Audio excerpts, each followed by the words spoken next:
बंधुओं, बहुत ध्यान पूर्वक सुनिएगा। अब महाप्रभु जी का चरित्र हम सुना रहे हैं। श्री हरिवंश गोसाई भजन की रीत सकृत को जानिए। श्री नाभाजी कहते हैं, हित हरिवंश महाप्रभु का जो भजन भाव है, जितने लोग यहां पर बैठे हैं, सबसे आगे वालों से लेकर के और सबसे पीछे वालों तक, जितने भी लोग यहां पर बैठे हैं, उनमें से कोई एक ही समझ पाएगा। सकृत को जाने हैं। हरवंश महाप्रभु, हितरवंश महाप्रभु के भजन को सब समझ पाए, ये किशोरी जी की कृपा से ही संभव हो सकता है, नहीं तो नहीं हो पाएगा।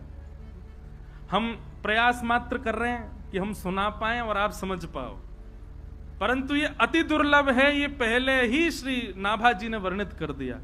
श्री हरिवंश गोसाई भजन की रीत सकृत को जानिए। सकृत शब्द का मतलब क्या है? कोई एक ही समझ सकता है।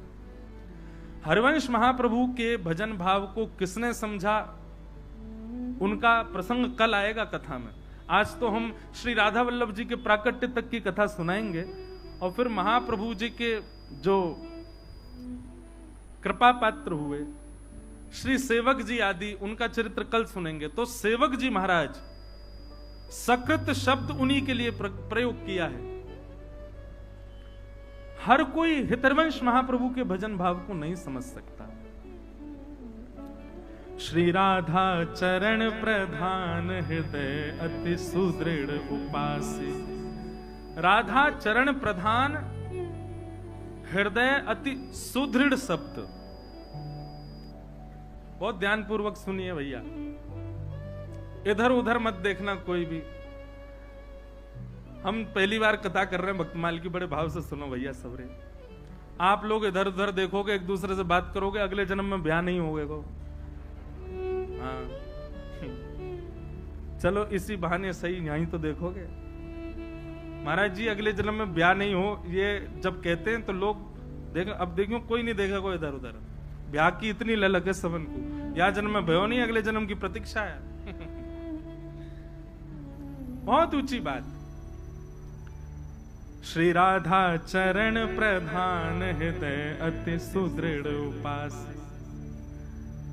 महाप्रभु जी किशोरी जी के चरणों के ऐसे उपासक। कैसे? सुदृढ़ शब्द, सुदृढ़ मतलब बस किशोरी जी के चरणारविंद। कहां तक कहें, श्री प्रियादास जी ने तो अपने छप्पे में, वो क्या कहते हैं, प्रियादास जी का छप्पे कहता है, हित जू की रीत को लाखिन में एक जाने, राधा ही प्रधान माने पाछे कृष्ण ध्याइए। पहले किशोरी जी, पीछे कृष्ण, ऐसी भक्ति है श्री हितरवंश महाप्रभु के। भैया इस भाव को सामान्य लोग नहीं समझ पाएंगे। जयपुर में भी कथा हो रही है, इतने लोग बैठे हैं, परंतु सत्य बताएं, रसिक त्रिवेणी की चर्चा का स्थान वृंदावन ही है, परंतु हमको जयपुर में वृंदावन का अनुभव होता है, इसलिए यहां ये बात कह रहे हैं। पाछे कृष्ण ध्याइए। ठाकुर जी पीछे हैं, पहले किशोरी जी हैं। हमारे यहां कभी रास होता है ना, दिखावे वाला रास नहीं, वास्तविक रास यदि वृंदावन का कभी देखने जाओ तो वहां ऐसा होता है कि लीला के बाद में आपको अधिकार है कि आप जाकर के कुछ भी पवाओ ठाकुर जी को अपने हाथ से। आपने यदि ठाकुर जी को पहले पवाया, यदि वास्तविक रास मंडली होगी तो ठाकुर जी आपका हाथ पकड़ करके, किशोरी जी क्या करें, पहले इनको खवाओ, और पूरा मत खवाइयो, बोले आधो खवाओ, झूठन हमको खवाओ। ये है श्री हितरवंश महाप्रभु की उपासना। महाराज पहले किशोरी जी को बीड़ा पधरायो जाएगा, बीड़ा जब किशोरी जी पालेंगे फिर ठाकुर जी को पधरायो जाए। कहां तक कहें, श्री राधा वल्लभ जी आदि जितने भी हमारे हित संप्रदाय के स्थान हैं, वहां पर ठाकुर जी जो पोशाक धारण करें ना, वो भी किशोरी जी के चरणन में पहले छुपाई जाए, प्रसाद दिया जाए, तब ठाकुर जी धारण करें। ऐसी महाप्रभु जी की उपासना।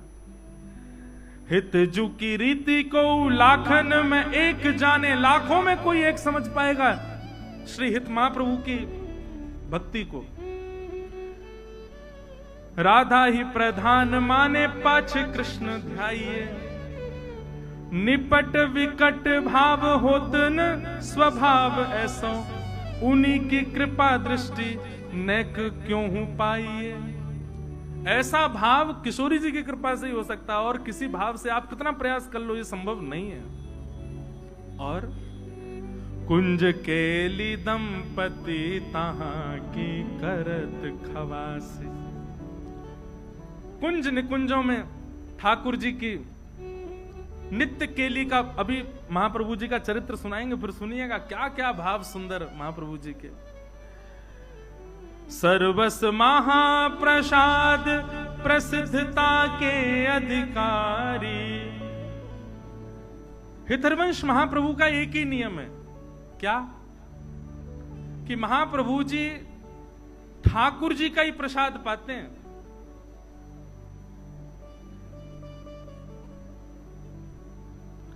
हमारे बाम भाग में जो अति सुंदर केश अच्छा हाँ ऊपर है, ये तो हितध्रुव दास जी, हाँ ऊपर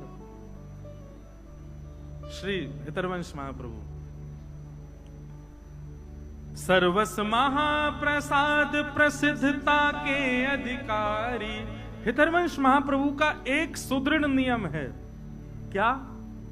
ठाकुर जी के प्रसाद से इतर कुछ ग्रहण ही नहीं करते।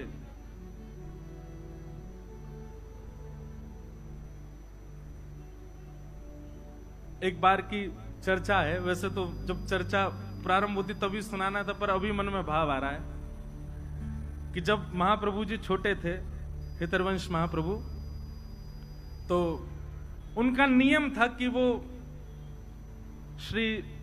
उनके पिताजी श्री व्यास मिश्र जी, उनके अर्चा के ठाकुर जी थे श्री राधा मोहन जी। हरवंश महाप्रभु ने 3 ठाकुरों की सेवा की है, श्री राधा मोहन जी, नवरंगी लाल जी और श्री राधा वल्लभ लाल जी। तो इनके पिताजी के ठाकुर जी थे श्री राधा मोहन लाल जी। हरवंश महाप्रभु छोटे से थे तो अपने पिताजी की सेवा देखते रहते थे, और जैसे ही ठाकुर जी की अर्चना होती सबसे पहले हाथ बढ़ाते, बोले कि प्यास लगती तो चरणामृत ही पीते, पानी नहीं पीते थे, जल नहीं, चरणामृत पीते थे। भूख लगती तो मैया से कहते जल्दी भोग लगाओ, मुख भूख लगी है। मैया कहती तू खा ले कुछ, बोले नहीं पहले भोग लगाओ। किशोरी जी ठाकुर जी भोग पालेंगे तभी पाऊंगा, नहीं तो भूखो रहूंगा। एक ऐसी लीला चर्चा सुनाई जाती बड़ी मधुर कि एक बार छोटे से हैं हरिवंश जी, रात्रि में बहुत जोर की भूख लगी और महाराज उठ करके बैठ गए, रोने लगे जोर जोर से। रोते रोते मैया से कहे, बोले मैया मुझको भूख लगी, कछु पवाओ। पिताजी मुझको भूख लगी, कुछ खिलाओ। जैसे आजकल के बालों को कुछ भी दे दें तो ऐसे ही कुछ ले आए, बोले लो खा लो। बोले नहीं पहले भोग लगाओ। माताजी पिताजी बोले रात के 1:30 बज रहे हैं, 2 बज रहे हैं। अब उस समय घड़ी तो नहीं होगी, पर हाँ ये कही होगी अर्धरात्रि हो रही लाला, ठाकुर जी शयन कर रहे हैं, उनको उठा के भोग कैसे लगाए? बोले नहीं नहीं नहीं मुझे तो भूख लगी है। अब बोले इसको भूख लगी है और ठाकुर जी को उठा नहीं सकते, खाएगा भोग ही। दूध ला करके रख दिया, बोले ले इसको पी ले। महाप्रभु बोले नहीं पहले ठाकुर जी का भोग लगाओ। ठाकुर जी का यदि भोग नहीं लगा होगा तो ग्रहण नहीं करेंगे। रोते रोते रोते रोते खूब समय बीत गयो। पिताजी माताजी भी परेशान, बोले सोनी नहीं दे रहा, क्या करें? खा कुछ रहा नहीं है, पी कुछ रहा नहीं है, भोग लगा के ही पाएगो। आहा, महाराज श्री हरिवंश जी की रुदन सुनकर के सेज पर पौड़े भय ठाकुर जी उठ गए और उठ करके श्री जी को उठा रहे, बोले श्री जी उठो। सेवा के राधा मोहन जी। श्री जी बोली क्या हुआ? अभी तो उठवे को समय ना है भयो, अभी तो भोर ना भई, अभी तो मंगला को समय ना भयो, आप काय को उठाए रहे हो? बोले रुदन ना सुन रही, हरिवंश बालक रो रहे हो बहुत जोर से। श्री जी बोली काय को रो रहे हैं हरिवंश जी? बोले भूख लगी है। अब वाको तो नियम है, वो तो हमारो ही शीत प्रसादी पावे, हमारो ही चरणामृत ग्रहण करे, हमारो ही चरणोदक प्राप्त करे, वाके अलावा तो कुछ लेवे ना। अब रात्रि में बालक छोटो भूख लगी आई है। ठाकुर जी किशोरी जी बोली अब क्या करें? अभी तो मंगला में समय है, लेकिन समय तक यदि प्रतीक्षा करी तो बेचारो प्यासो बालक कितनो रोवेगो। सो ठाकुर जी सेज से उतरे और अपनी झारी, जल पीवे वाली झारी, वही से ही किशोरी जी को कही कि पाम लटका लो नीचे। किशोरी जी पाम लटका के बैठ गई ठाकुर जी, और ठाकुर जी अपनी झारी जीते ही अपने चरणन को धो रहे हैं, स्वयं ही अपनो चरणामृत प्रदान कर रहे हैं, स्वयं ही अपनो चरणामृत निकाल रहे हैं। पास में बंटा भोग रखो, ठाकुर जी गए बंटा भोग उठा के लाए, खोल करके किशोरी जी के मुख में पवायो और स्वयं पायो, वहां को भोग निकाल करके सामने धर दियो।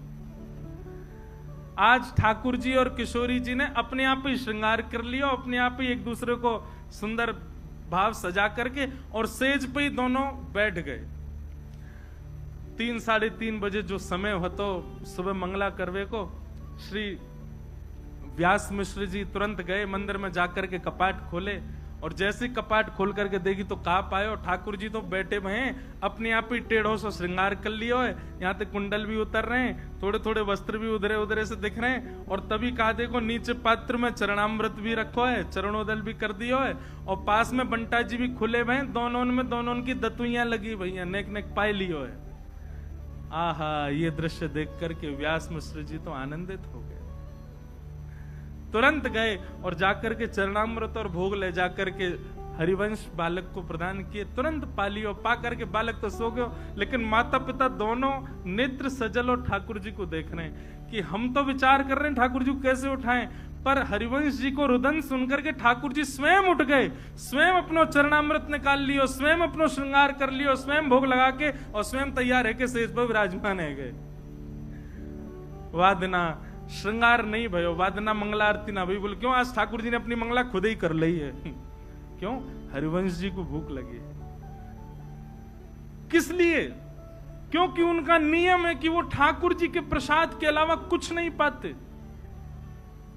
इसीलिए श्री भक्तमाल जी में कह रहे हैं, सर्वस महाप्रसाद प्रसिद्ध ताके अधिकारी। महाप्रसाद की महिमा, मैं तो ये बात कहता हूं कथा में, आप एक नियम लोग नियम कौन से धारण करते हैं जिससे उनको पुण्य प्राप्त हो? नियम ऐसे धारण करो जैसे ठाकुर जी प्राप्त हो। नियम ऐसे धारण करो जैसे ठाकुर जी लीला करें। अब वो नियम भी हम बता दें तो फिर नियम का बात अपने आप ढूंढो, ऐसा कहां नियम करें जैसे ठाकुर जी प्राप्त हो।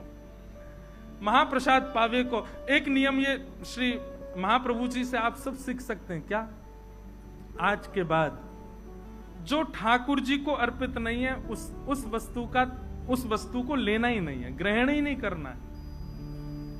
चाहे भूखे रहे आएंगे, चाहे प्यासे रहे आएंगे, पर जो ठाकुर जी को भोग ना लगाई गई हो, जो ठाकुर जी को ना पधराई गई हो, ऐसी वस्तु को अस्वीकार करो। ये नियम आप धारण कर लो, श्री महाप्रभु जी से यही सीख लो, उसी की कृपा से ठाकुर जी प्रकट हो जाएंगे। तो विधि निषेध नहीं दास अनन्य उत्कट व्रतधारी, व्यास सुवन पथ अनुसरे सोई भले पहचानिए, श्री हरिवंश गुसाई भजन की रीत सकृत को जानिए। ऐसे श्री हितरवंश महाप्रभु, उनको हम बारंबार प्रणाम करते हैं और उनके मंगल चरित्र को जितना यथामति रसिक जनों की कृपा, संत जनों की कृपा से श्री राधा सरस बिहारी जी के चरणों में अर्पित करते हैं। ध्यान पूर्वक सब लोग सुनिएगा।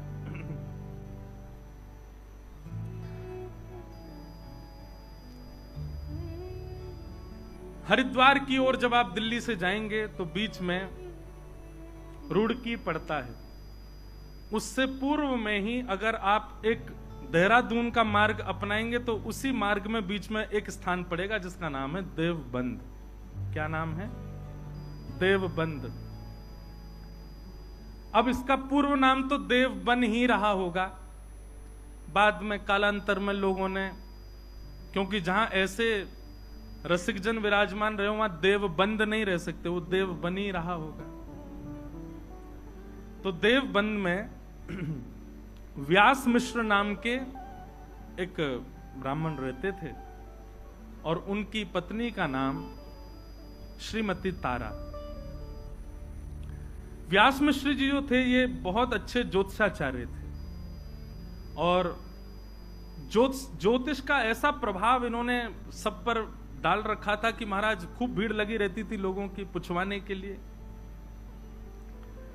एक बार एक बादशाह के यहां गए और बादशाह के यहां जाकर के उसको कुछ इन्होंने भविष्य कथन किया और उसको आशीर्वाद के रूप में 4 श्रीफल प्रदान किए। बादशाह ने जब अपना भविष्य कथन सुना तो बड़ा प्रसन्न हुआ। प्रसाद रूप में 4 श्रीफल मिले तो उसने पूछा ये 4 श्रीफल? तो उन्होंने कहा ये धर्म अर्थ काम मोक्ष। एक श्रीफल आपके धर्म में गति को बढ़ाएगा, दूसरा श्रीफल आपकी कामनाओं की पूर्ति करेगा, तीसरा श्रीफल आपके अर्थ को बढ़ाएगा और अंतिम श्रीफल आपको मोक्ष प्रदान करेगा। उनके प्रस्तुतिकरण से, उनके भाव से बादशाह इतना प्रसन्न हो गया, उसने श्री व्यास मिश्र जी से कहा आप मेरे संगी रहा करो, मेरी योजनाएं बताते रहा करो, मेरे आगे के कुछ ना कुछ भावों को आप संग रह करके मुझे सुदृढ़ करते रहा करो। व्यास मिश्र जी बादशाह के साथ रहते, सुबह जाते शाम तक वहीं रहते, उन्हीं के बताए निर्णयों को बादशाह लेता था। व्यास मिश्र जी के बड़े भाई श्री नृसिंह आश्रम जी महाराज ये सन्यासी थे।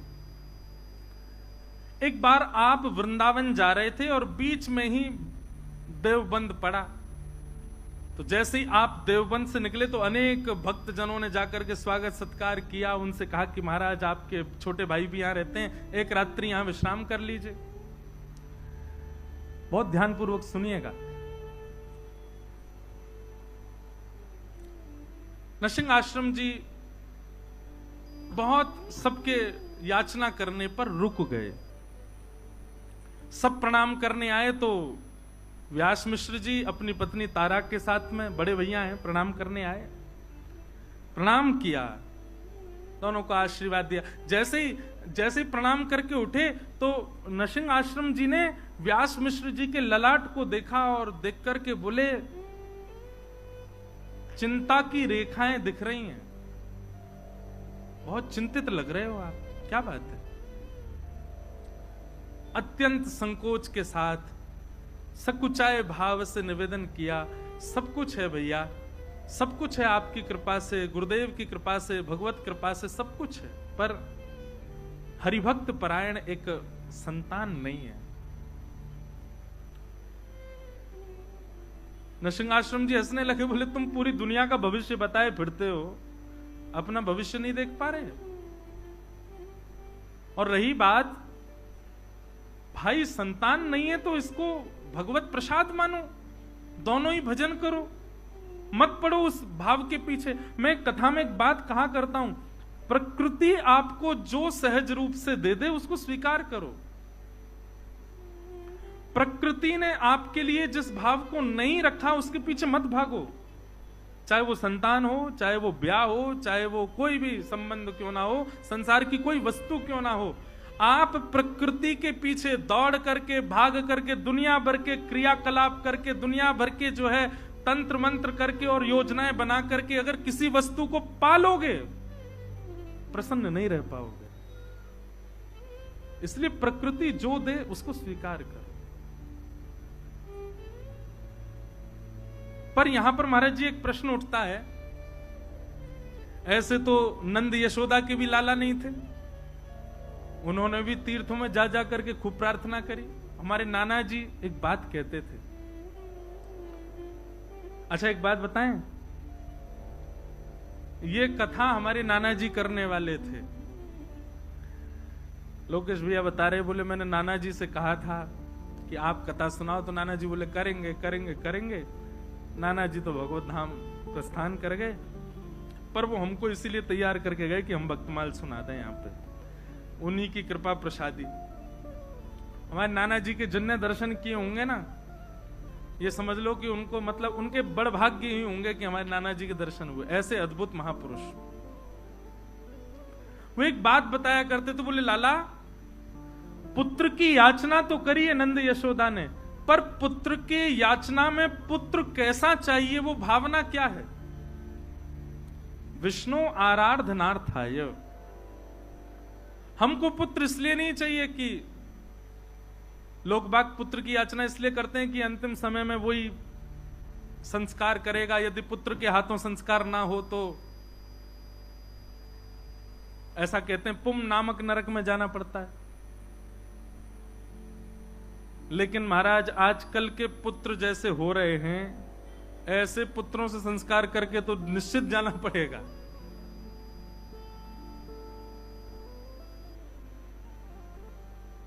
पूज्य मलुकपीठ वाले महाराज जी एक चरित्र सुनाते हैं एक भक्त का। वो कुंज बिहारी लाल जी को ही अपना पुत्र मानते थे और कहते थे मेरा कुंजो बेटा, कुंजो बेटा, कुंजो बेटा कह करके। अब देखो बात तो कोई भी कह लेगा, मेरे ठाकुर जी, मेरे लाल जी, मेरे सखा हैं, मेरे पुत्र हैं, पर मानते कितना हो?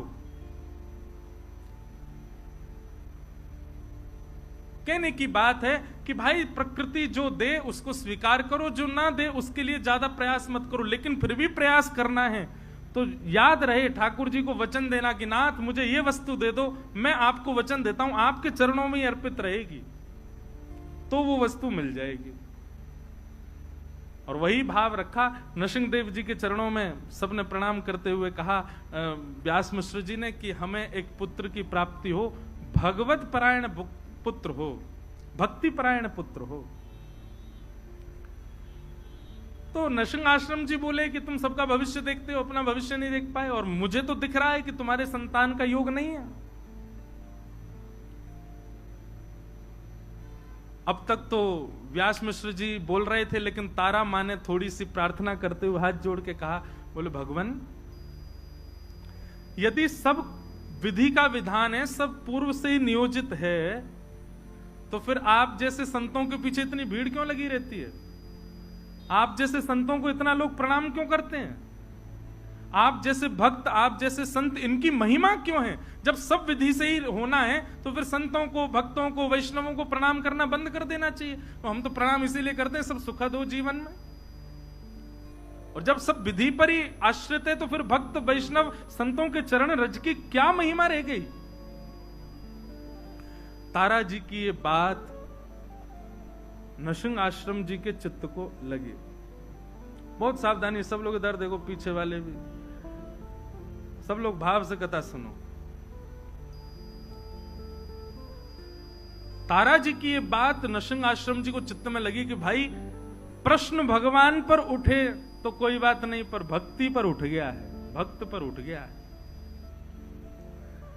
एकांत में बैठ करके नरसिंह आश्रम जी ने चिंतन किया, ठाकुर जी से प्रार्थना करी, भगवान आप पर प्रश्न नहीं उठाए, वैष्णवों पर प्रश्न उठाए, भक्तों पर प्रश्न उठाए, भक्ति पर प्रश्न उठाए, कुछ कृपा करो। ठाकुर जी प्रसन्न मुद्रा में नरसिंह आश्रम जी के चित्त में आ गए और आकर के अपनी वंशी को ही दिखाने लगे और मानो आज्ञा करने लगे, जाओ अपने भैया से कह दो, छोटे भाई से, निश्चिंत हो जाए। मेरी अधरामृत का निरंतर रसपान करने वाली, अत्यंत रस से सराबोर, और पूरी दुनिया तो केवल और केवल मेरा प्रसाद पाती है, पर मेरा स्वच्छंद अधरामृत जिसने जीवन भर पाया, ऐसी वंशी ही उनके कुल में पुत्र बन करके आएगी। लेकिन याद रहे वो भक्त परायण, भक्ति परायण और भक्ति की धारा प्रवाह करने वाला बालक होगा।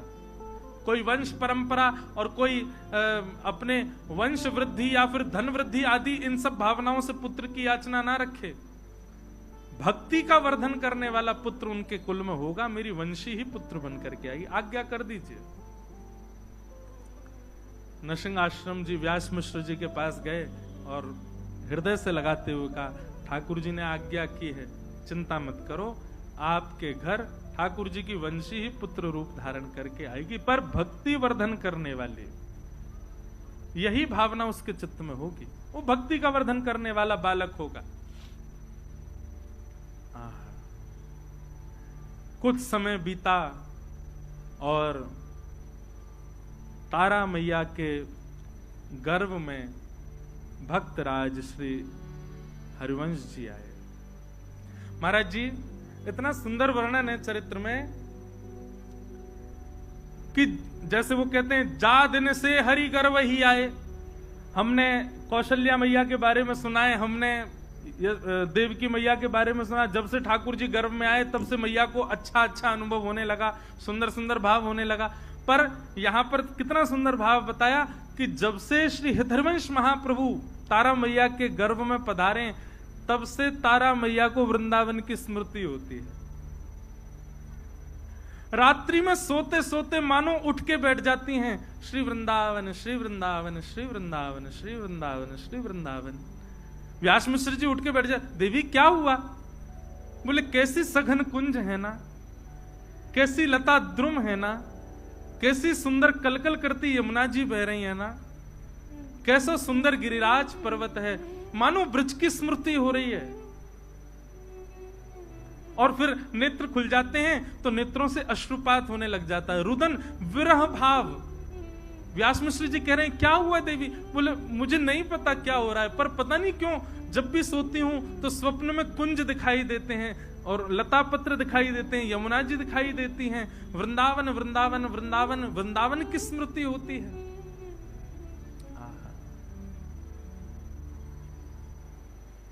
ऐसो श्री वृंदावन।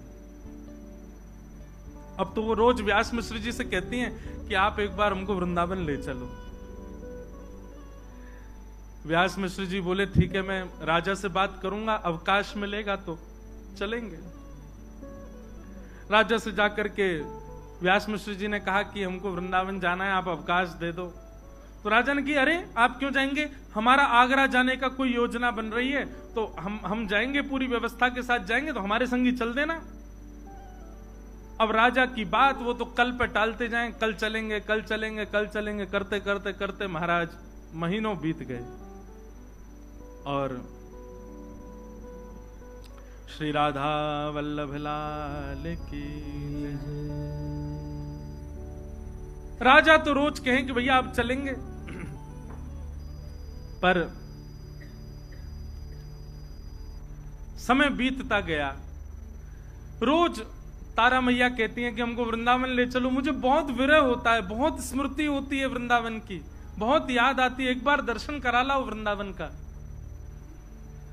जब अंतिम माह चल रहा था, बस अब प्रकट होने ही वाला है बालक, उस स्थिति में मां आ चुकी हैं, तब राजा आकर के कहता है व्यास मुझसे, बोले हमारी आगरा की योजना बन गई है, चलो।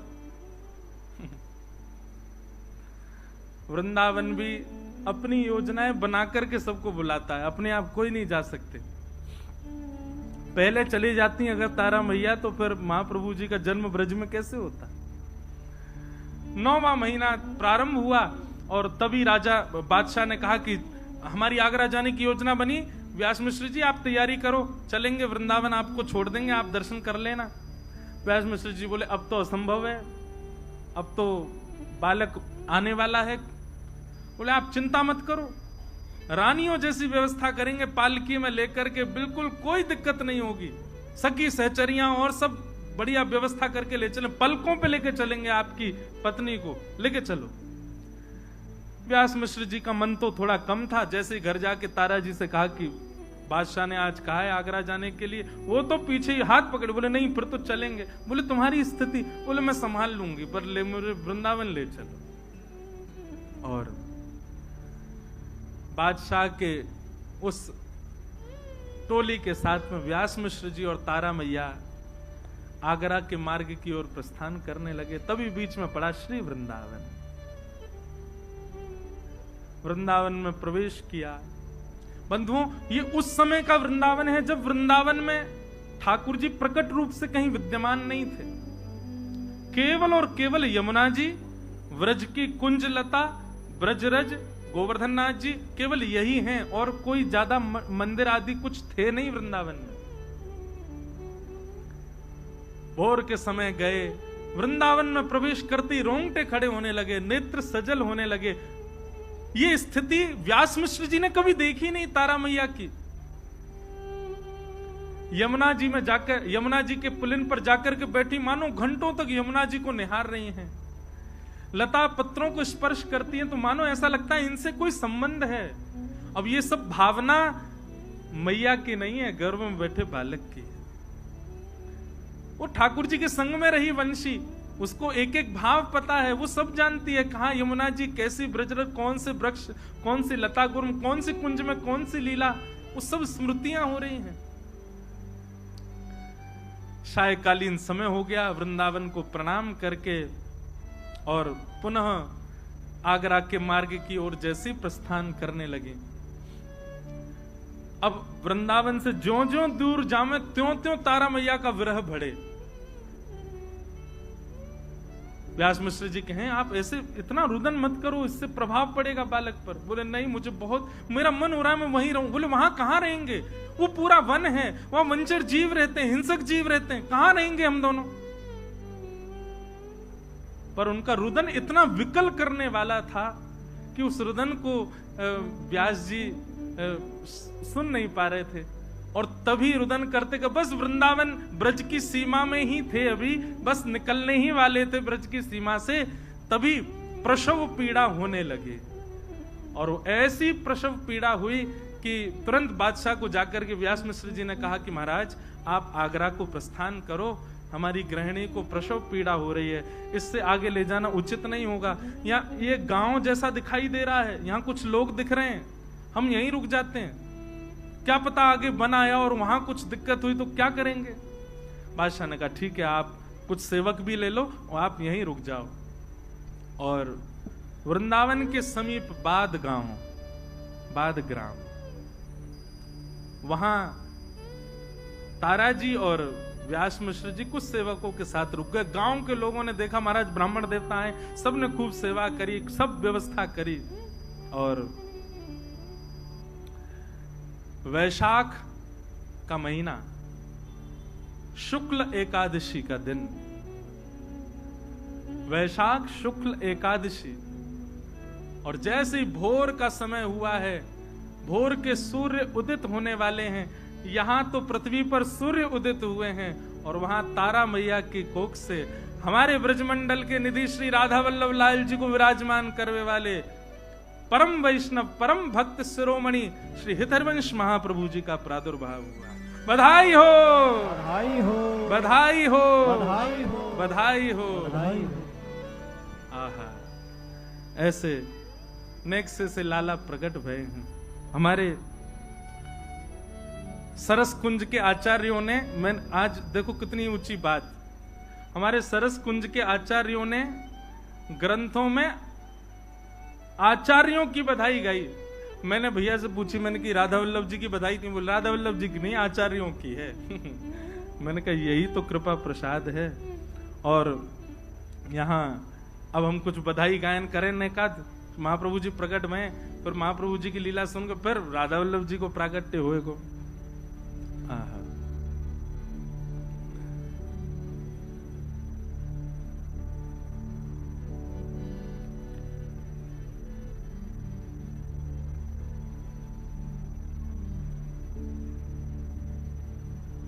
रसिक मिल गावो सरस बधाई। सब जगह बधाई गायन है रोए, आचार्य चरण प्रकट भय हैं। रसिक मिल गावो सरस बधाई, रसिक मिल गावो सरस बधाई, रसिक मिल गावो सरस बधाई, रसिक मिल गावो सरस बधाई। श्रीमत हित हरिवंश रसिक वर, श्रीमत हित हरिवंश रसिक वर, श्रीमत हित हरिवंश रसिक वर, श्रीमत हित हरिवंश रसिक वर। हे भूतल प्रगटो भाई, रसिक वर गाओ सरस बधाई, रसिक वर गाओ सरस बधाई, रसिक वर गाओ सरस बधाई, रसिक मिल गाओ सरस बधाई। श्रीमत हित हरिवंश रसिक वर, श्रीमत हित हरिवंश रसिक वर। भूतल प्रगटे भाई, रसिक वर, रसिक वर, रसिक वर गाओ सरस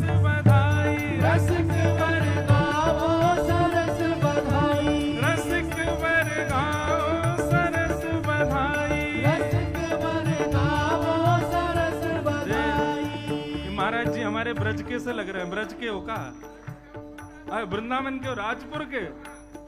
ये तो हमारे स्वामी जी हरदास जी के गांव के हैं भैया। अरे भैया जय हो जाओ। बाहर रसिक वर गाओ सरस बधाई, रसिक वर गाओ सरस बधाई, श्रीमत हित हरिवंश रसिक वर, श्रीमत हित हरिवंश रसिक वर। हाँ भूतल प्रकटे भाई, रसिक मिल गाओ सरस बधाई, रसिक मिल गाओ सरस बधाई, हाँ रसिक मिल गाओ सरस बधाई, रसिक मिल गाओ सरस बधाई। हे शुभ वैशाख मास मन भावन, एकादशी सुहाई, शुभ वैशाख मास मन भावन, एकादशी सुहाई। हे शुक्ल पक्ष सुंदर शोभा निशि, शुक्ल पक्ष सुंदर शोभा निधि, शुक्ल पक्ष सुंदर शोभा निधि, शुक्ल पक्ष सुंदर शोभा लियो जन्म है सुखदाई, रसिक मिल रहो, रसिक मिल गाओ सरस बधाई, रसिक मिल गाओ सरस बधाई, रसिक सब गाओ सरस बधाई, रसिक सब गाओ सरस बधाई। श्रीमत हित हरिवंश रसिक वर, श्रीमत हित हरिवंश रसिक वर। हाँ भूतल प्रकटे भाई, रसिक मिल गाओ सरस बधाई, रसिक मिल गाओ सरस बधाई, रसिक मिल गाओ सरस बधाई। रसिक मिल गाओ सरस भैया, बधाई। आप में से वृंदावन राधा वल्लभ जी के दर्शन कौन कौन ने किए हैं बताओ। और आज जिनने राधा वल्लभ जी हमको प्रदान किए उनको उत्सव मन रहा, और ऐसे बैठे हो सब रे। अरे ठाकुर के उत्सव में तो सब नाचे, रसिकन के भक्तन के उत्सव में नृत्य करो, भुजा उठा के। रसिक मिल रहो, रसिक मिल रहो, रसिक मिल गाओ सरस बधाई, रसिक मिल गाओ सरस बधाई, रसिक मिल गाओ सरस बधाई, रसिक मिल गाओ सरस बधाई। हे श्रीमन मोहन कर में वंशी, राखत हेतु बढ़ाई, श्रीमन मोहन कर में वंशी, राखत हेतु बढ़ाई।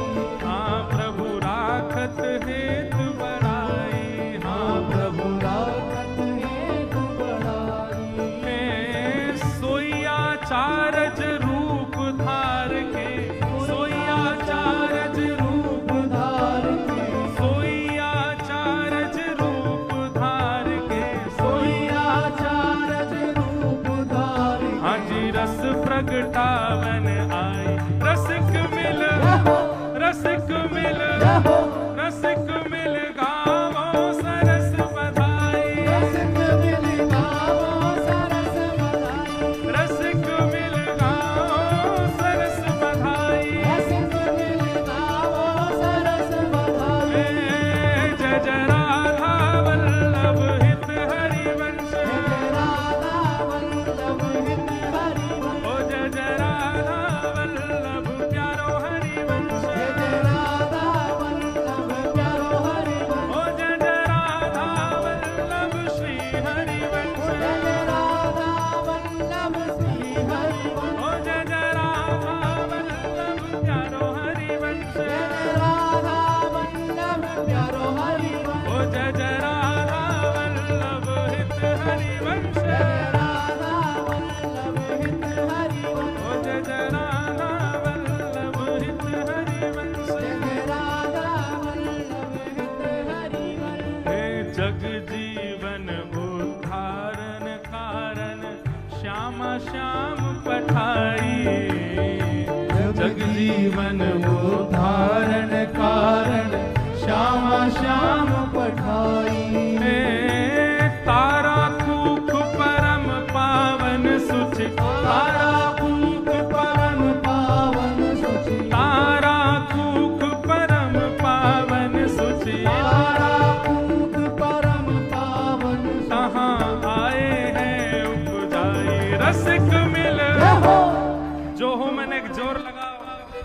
श्री गोविंद देव जी को भी पता चले कि आचार्य उत्सव है रो रसिक मिल गावो सरस बधाई रसिक मिल गावो सरस बधाई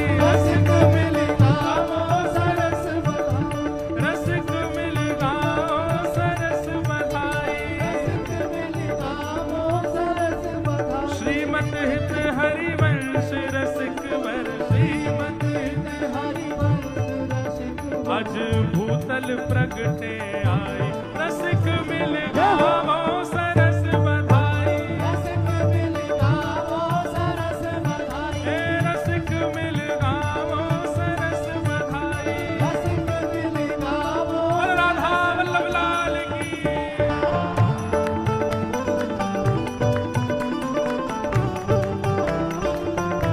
बधाई हो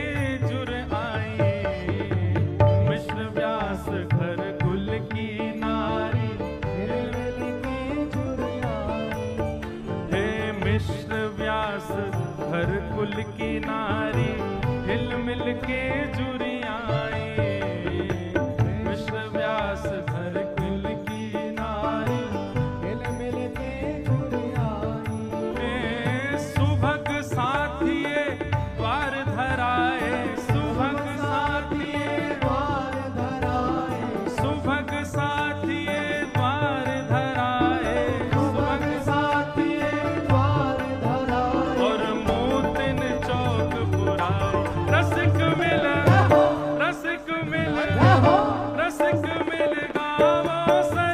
बधाई रसिक मिल गावो सरस बधाई रसिक मिल गावो सरस बधाई रसिक मिल गावो सरस बधाई हित हरिवंश जो प्रगट भये हित हरिवंश जो प्रगट भये हित हरिवंश जो प्रगट भये हित हरिवंश जो प्रगट भये आज भूतल प्रगटे आई रसिक मिल गावो सरस बधाई रसिक मिल गावो सरस बधाई रसिक मिल गावो सरस बधाई रसिक मिल गावो सरस बधाई ध्वजा पताका तोरण रोप बंदन माल बधाई ध्वजा पताका तोरण रोपे बंदन माल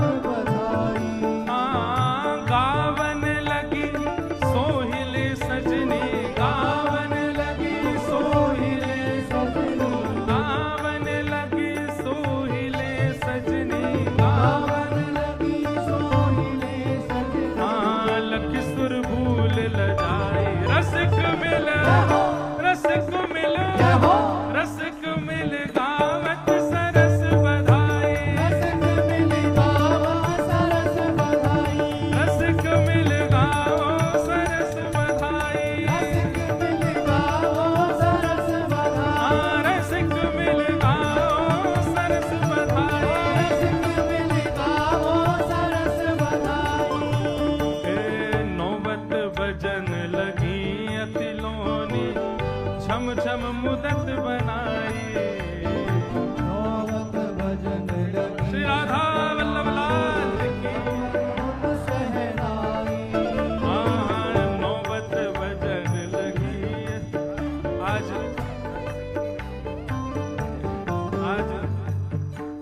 मैं हूँ भिंडला सखी बन गया हूँ भिंडला सखी पता कौन है एक ठाकुर जी के समय पे गोबर चुरावे वाली गोपी वहाँ को नाम भिंडला सखी दाढ़ी वाली भिंडला सखी और भैया सुनो अब अकेले ब्यास जी थोड़ी ओढ़ के बैठे सबरे ओढ़ो और भाई लोग भी ओढ़ो जब अब खाते लाओगे मुझे ना बताओ रूमाल ही ओढ़ो अरे हित सजनी जी प्रगट भई है बधाई हो बधाई हो बधाई हो बधाई हो बधाई हो बधाई हो नौबत बजन लगी अतिलोनी छुम छुम मदद मनाई नौबत बजन लगी अतिलोनी अद्भुत शहनाई केसर चंदन चहुदिश छिड़के केसर चंदन चहुदिश छिड़के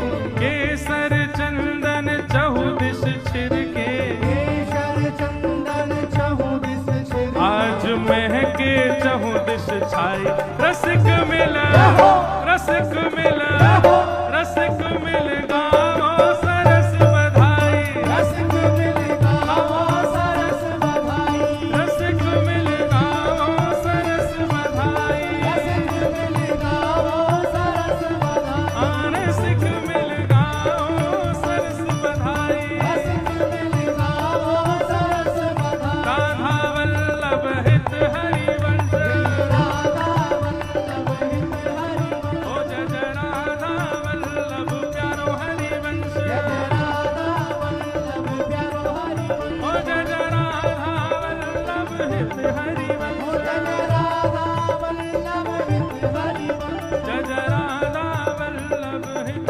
हरिवंश जय राधा वल्लभ हित हरिवंश ओ जय जय राधा वल्लभ हित हरिवंश जय राधा वल्लभ हित हरिवंश एक सब ब्राह्मण देवता एक माइक ले लो वहां पर क्यों जैसे ही महाप्रभु प्रकट भय तो का भयो है विप्र वेद ध्वनि करत हर्ष युत पुष्पांजलि बरसाई विप्र वेद ध्वनि करत हर्ष युत पुष्पांजलि बरसाई वेद ध्वनि करो महाराज हरि ओम स्वस्ति न इंद्रो वेदस्रवाः स्वस्ति नः पूषा विश्ववेदाः स्वस्ति नस्तार्क्ष्यो अरिष्टनेमिः स्वस्ति नो बृहस्पतिर्दधातु विप्र वेद ध्वनि करत हर्ष युत पुष्पांजलि बरसाई